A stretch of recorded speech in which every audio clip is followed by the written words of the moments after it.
Happy Sabbath. And we are in the time of troubles and Satan at his work, and Satan is destroying this world. Therefore, the Holy Bible says the days are evil.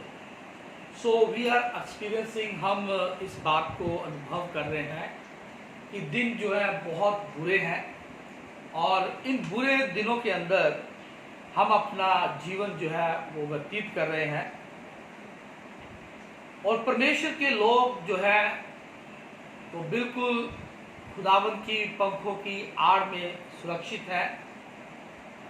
They are protected, they are giving their testimony, they are praising God, and people, they are amazed कि ये जो परमेश्वर के लोग हैं ये इतने बुरे समय में भी बड़े खुश दिखाई देते हैं, क्योंकि उनका परमेश्वर उनके साथ है।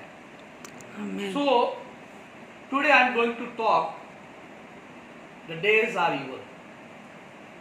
आज मैं बाइबल में से बात करने जा रहा हूं कि दिन जो है बुरे हैं। मैं चाहूंगा कि मेरे साथ आप इफिसियों की पत्री उसका 5 अध्याय 16वीं व 17वीं आयत को मैं पढ़ूंगा। इफिसियों की पत्री उसका 5 अध्याय और उसकी 16 व 17वीं आयत को मैं पढ़ने के लिए जा रहा हूं। परमेश्वर के पाक वचन में लिखा है,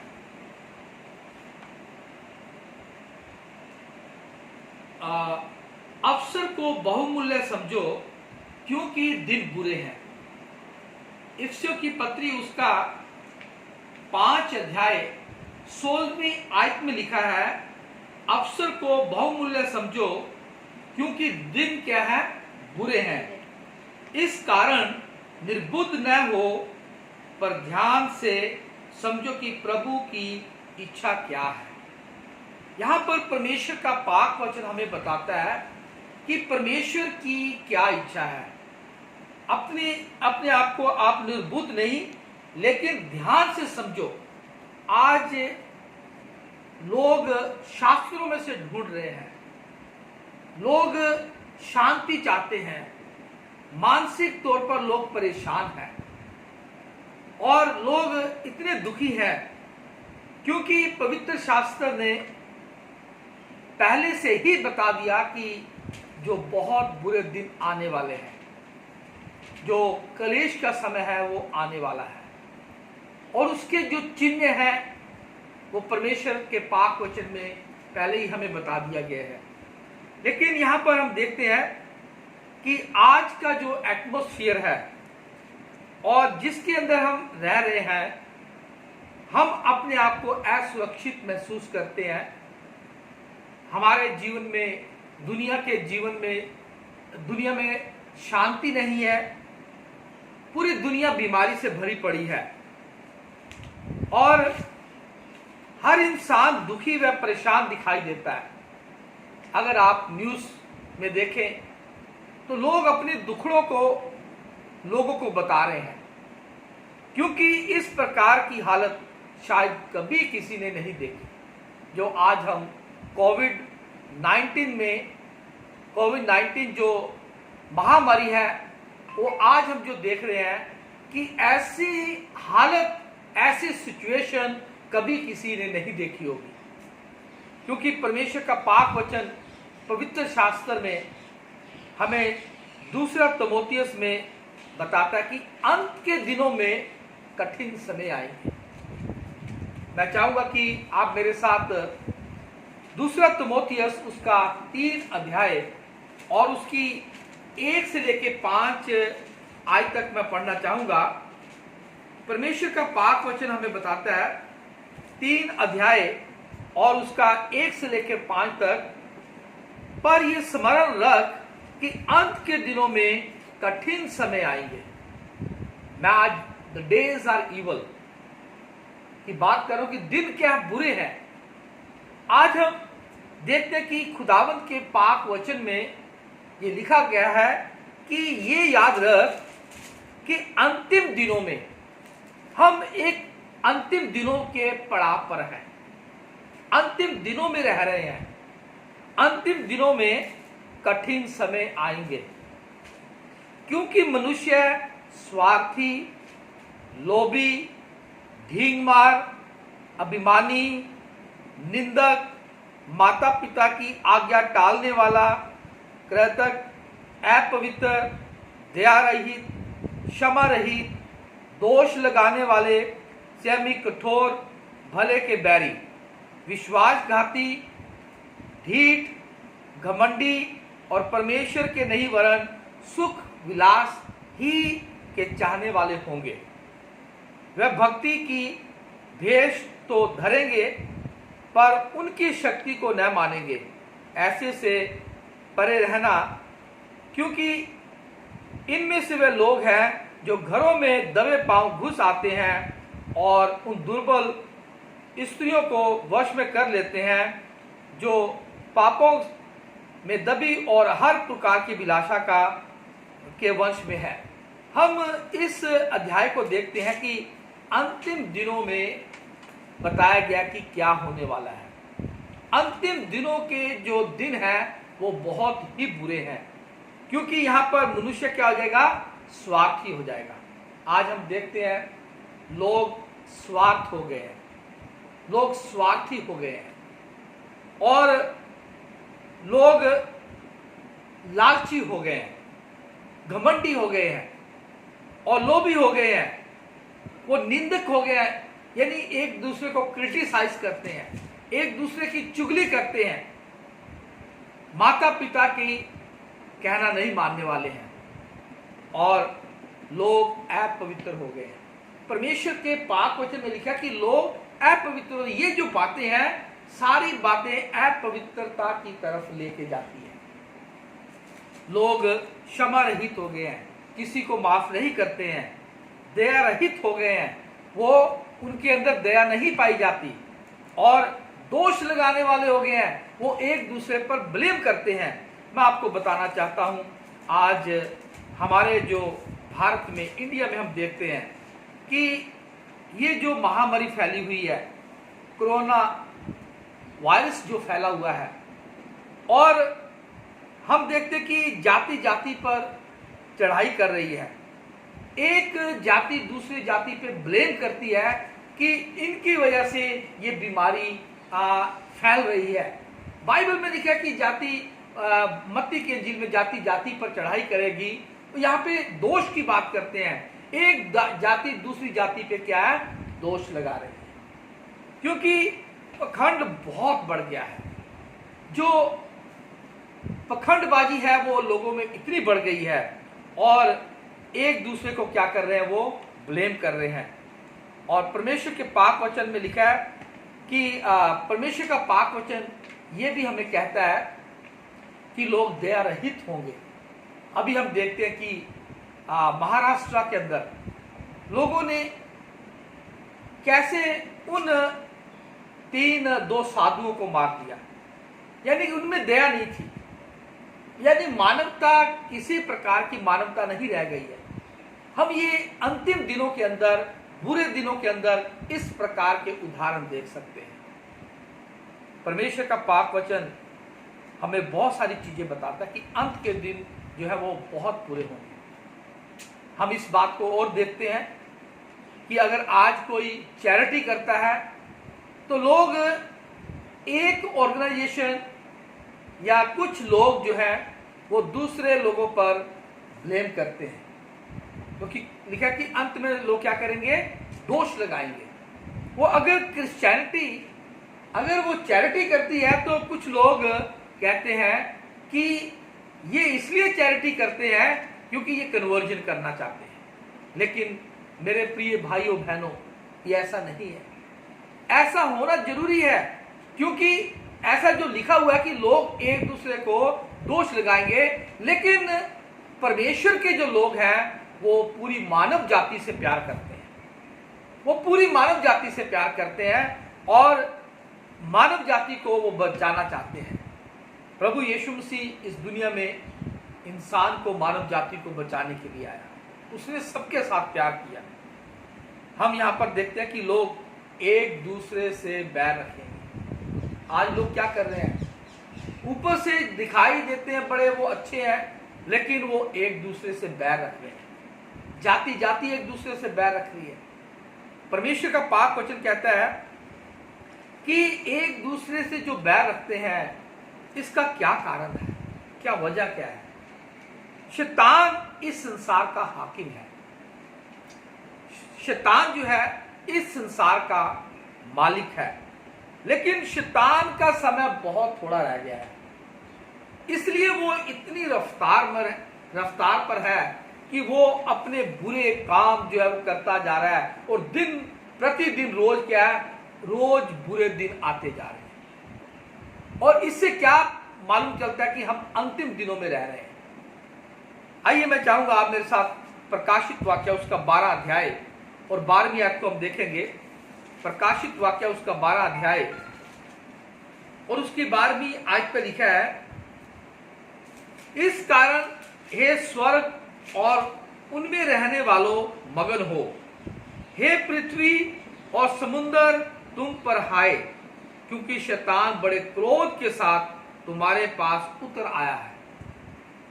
शैतान जो है बड़े गुस्से के साथ तुम्हारे पास उतर आया है, क्योंकि जानता है कि थोड़ा ही समय बाकी है, समय बहुत थोड़ा रह गया है, और शैतान अपने कार्य पर है। Means he is doing his work very fast, is doing his work, इतनी तेजी से अपना वो काम कर रहा है। इसलिए द डेज आर इवल, दिन क्या है, बुरे हैं, क्योंकि शैतान अपने काम को बड़ी रफ्तार के साथ कर रहा है। और ये बैर, ईर्ष्या, क्षमा रहित, दोष लगाना, सब किसका काम है? शैतान का काम है। शैतान नहीं चाहता कि इस दुनिया में लोग प्यार से रहें, इस दुनिया में लोग यीशु पर विश्वास करें, इस दुनिया में लोग उस वह मुक्ति को प्राप्त करें। इसलिए हम देखते हैं, जब हम न्यूज को देखते हैं तो वर्ल्ड वॉर 3 की तैयारी जो है वो शुरू हो चुकी है, यानी कि वो चल रही है। एक कंट्री दूसरी कंट्री पे ब्लेम कर रहे हैं। अब यूएसए और चाइना जो है वो आमने सामने, जो सुपर पावर है वो आमने सामने है, और इसलिए हम आप देखते हैं कि ये दिन जो है वो अंतिम दिन है, और परमेश्वर प्रभु यीशु मसीह जल्द आने वाले हैं। मैं आपके साथ एक आयत और शेयर करना चाहूंगा, क्योंकि खुदावंत का पाक वचन बताता है कि शैतान का समय है बहुत थोड़ा रह गया है, और वह मनुष्य जाति को नाश करना चाहता है। आज लाखों लोग जो है वो बीमारी के कारण और इसके कारण मर रहे हैं, और शैतान का मकसद भी यही है। शैतान चाहता है कि लोग मरे। प्रभु यीशु मसीह की जो आमद है, सेकंड कमिंग है, वो बहुत नजदीक है। जब प्रभु यीशु मसीह इस दुनिया में थे तो प्रभु यीशु मसीह के चेले अक्सर प्रभु यीशु मसीह के आसपास बैठते थे और उससे बातचीत करते थे। प्रभु यीशु मसीह उनको आने वाले बुरे दिनों के बारे में भी बताते थे। मैं चाहूंगा कि आप मेरे साथ मत्ती की इंजील निकालें, उसका 24 अध्याय और उसकी 3री आयत से मैं पढ़ूंगा। जब जैतून पहाड़ पर बैठा था, यीशु मसीह जैतून पहाड़ पर बैठे थे, तो चेलों ने एकांत में उसके पास आकर कहा, हमें बता कि ये बातें कब होंगी, क्योंकि शैतान पूरी रफ्तार के साथ, जोर के साथ, उसे मालूम है कि समय बहुत थोड़ा है, लोगों को भरमा रहा है और लोगों को अपवित्र बना रहा है। अब यीशु मसीह के जो चेले हैं उनको ये सारी बातें यीशु मसीह ने पहले बता दी। अब वो चेले यीशु मसीह से पूछते हैं कि ये बातें कब होगी, तेरे आने का, जगत का अंत का क्या चिन्ह होगा। जब यीशु मसीह आएंगे तो ये जगत का अंत हो जाएगा। और वो चेले पूछने लगे कि तेरे जगत के आने का क्या अंत, क्या चिन्ह होंगे। यीशु मसीह ने कहा कि सावधान रहो, क्योंकि बहुत से ऐसे होंगे जो मेरे नाम से आकर कहेंगे कि मैं मसीह हूं, बहुतों को भरमाएंगे। तुम लड़ाइयों की चर्चा सुनोगे तो घबरा ना जाना, क्योंकि इनका होना अवश्य है, और परंतु उस समय अंत न होगा।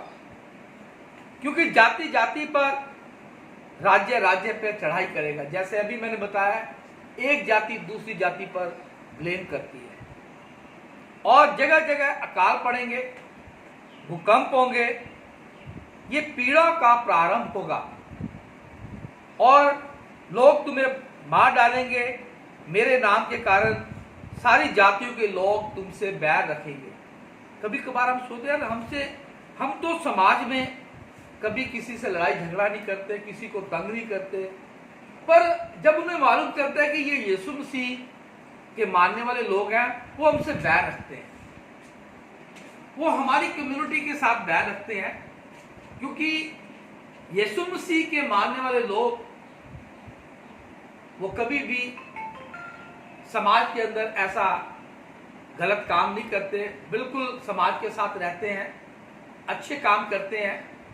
लेकिन बाइबल में लिखा कि वो मेरे नाम के कारण तुम्हारे से क्या करेंगे, बैर रखेंगे, और ये बिल्कुल सच है।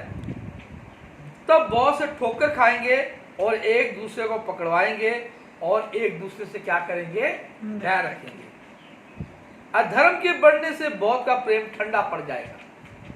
आज अब देखते हैं मसीह समाज में भी प्रेम ठंडा पड़ गया है, और लिखा जो अंत तक धीरे धरेगा उसी का उद्धार होगा। और राज्य का ये सुसमाचार सारे जगत में प्रचार किया जाएगा कि सब जातियों पर गवाही हो, तब अंत आ जाएगा। अब यहां पर बताएगा कि हम बुरे दिनों में रह रहे हैं, लेकिन जो टीचिंग हमारे पास है, जो शिक्षा हमारे पास है, जो अच्छी बातें हमारे पास है, हम उन्हें पकड़े रहें, हम उन वचनों को पकड़े रहें। दुनिया में जो हालत बने हुए हैं, खुदावंद उन हालत के अंदर हमें बचाएगा, हमें वो संभाल के रखेगा। आइए मैं लास्ट में एक आयत पढ़ना चाहता हूं, दूसरा पत्रस उसका 3 अध्याय और 9वीं आयत से मैं पढ़ूंगा। दूसरा पत्रस और उसका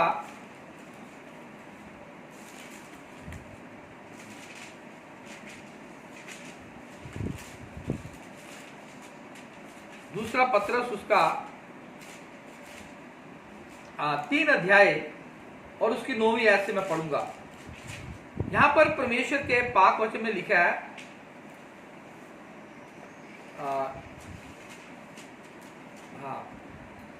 बुराई के बदले बुराई मत करो, न गाली के बदले गाली दो, पर इसके विपरीत आशीष ही दो, क्योंकि तुम आशीष के वारिस होने के लिए बुलाए गए हो। तुम बरकत के लिए बुलाए गए हो कि लोगों को बरकत दो, क्योंकि जो कोई जीवन की इच्छा रखता है वह अच्छे दिन देखना चाहता है।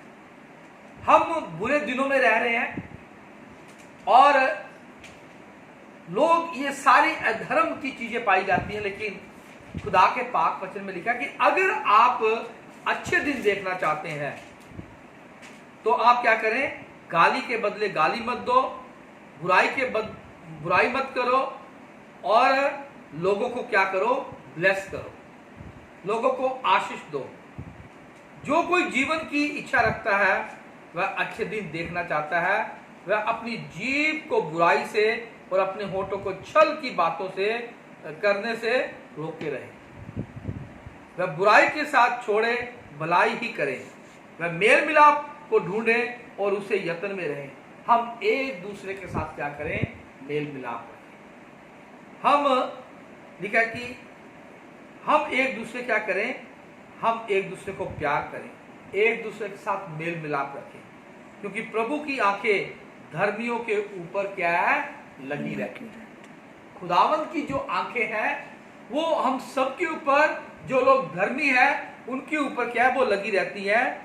और उनके कान उनकी विनती की ओर लगे रहते हैं, परंतु प्रभु बुराई करने वालों के विमुख रहता है। जो लोग बुराई करते हैं परमेश्वर उनसे क्या करता है, वो दूर रहता है, ऑपोजिट रहता है। यदि तुम भलाई करने के लिए उत्तेजित रहो तो तुम्हारी बुराई करने वालों फिर कौन है। यदि तुम धर्म के कारण दुख उठाओ तो धन्य हो। यहाँ पर हम देखते हैं कि हम अगर अच्छे दिन देखना चाहते हैं तो हमें ये सारी चीजों से क्या है, ये दूर रहना है, क्योंकि परमेश्वर का पाक वचन बताता है कि बुराई के बदले बुराई मत करो।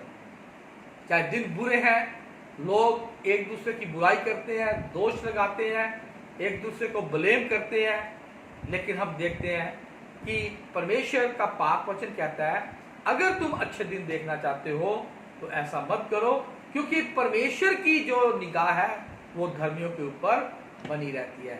हम बुरे दिनों के अंदर ऐसे बच सकते हैं, ऐसे हम खुदावंद हमारे ऊपर अपनी निगाह रखता है, हम सबको बचा के रखता है। परमेश्वर हम सबको बरकत दे, सबको आशीष दे, और आज का जो दिन पाक पवित्र सैबत का दिन है हमें बहुत सारी बरकत दे कि परमेश्वर इस महामारी के दौरान अपने लोगों को, अपने बच्चों को हमें बचा के रखे, हमें संभाले, और हम परमेश्वर के नाम में बिल्कुल सुरक्षित पाए जाएं। परमेश्वर आप सभी को बड़ी आशीष दे। आमीन।